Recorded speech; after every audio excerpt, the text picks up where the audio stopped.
So we are in Pine Island, Minnesota today, and I'm looking at a sign. This is the Douglas State Trail. This would be the old Chicago Great Western. And this trail goes from Pine Island to Rochester.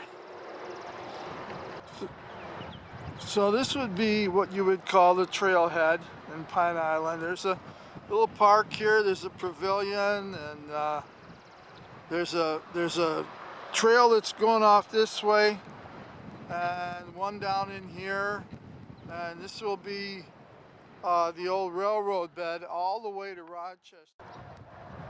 So I just wanted to show you where this trailhead was in reference to where I'm at. And today we are going to go to the Great Northern Insulator Show, and it's being held in the Pine Island Cheese Company building. That's a historic building in Pine Island, so I guess we'll see what that's all about. And you know, this is something I've never been to before, and insulators, you know, they're played a big part in the old railroad.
So I'm here with Sean.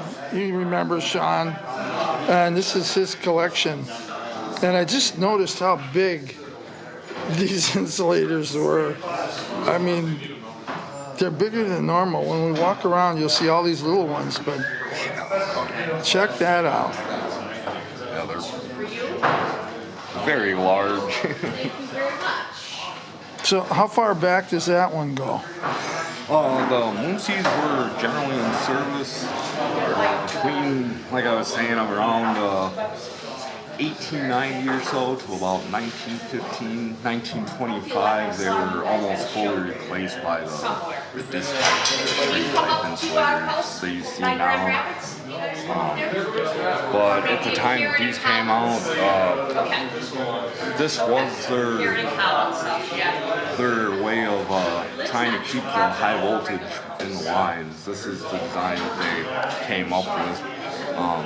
because at the time electricity and the use of it was still fairly new and in its infancy, and the idea of the electrical insulator at the time was still fairly new, and so they were trying all kinds of different crazy designs, and the Hemingway company in particular was known for like these here, and these are called drip points, and they marketed as the drip points would help the insulator to shed more water than the competition, which only had like a rounded edge and no drip points. So it was kind of their marketing deal, kind of separate them from the competition. Although in actuality, the drip points really proved to do nothing at all, but they still look pretty.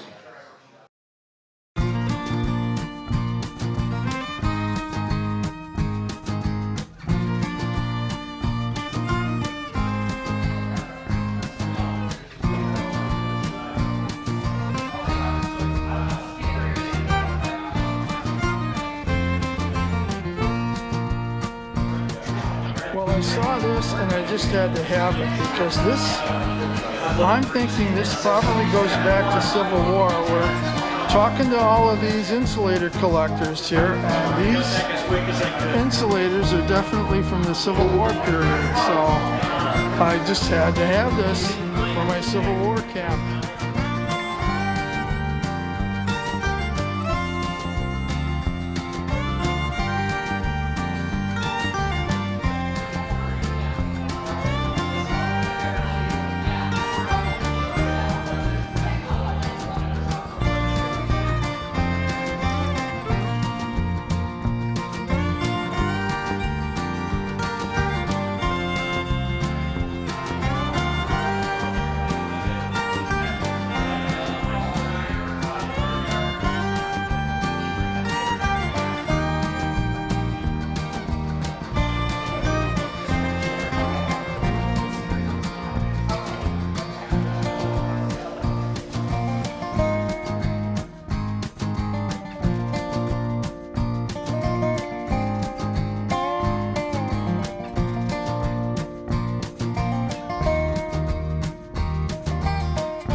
So naturally, I'm looking to see how old the oldest insulator was in there, and they got a couple of them there that go back to the Civil War period, but my wallet doesn't hold enough money.